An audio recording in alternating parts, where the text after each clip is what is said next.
question 27. If alpha is 0.01 for a two-tailed hypothesis test for the population mean, where the population standard deviation is known, then the critical values are what? Okay, so it is a two-tailed test for the population mean, and we know that the standard deviation is known.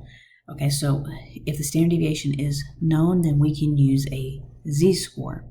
Okay, so what table has the z-scores and the level of significance, or alpha, together?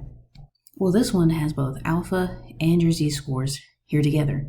Now, alpha is always in two tails, and we are already in a two-tailed test, so I don't have to multiply alpha by 2 and then look for the z-value. All I have to do is go to 0.01 for my alpha, which is right here, and it will give me my z-score. Now, since we are in a two-tailed test, we will have two values for z. So we'll have a positive and a negative value. So it'll be positive and negative 2.575.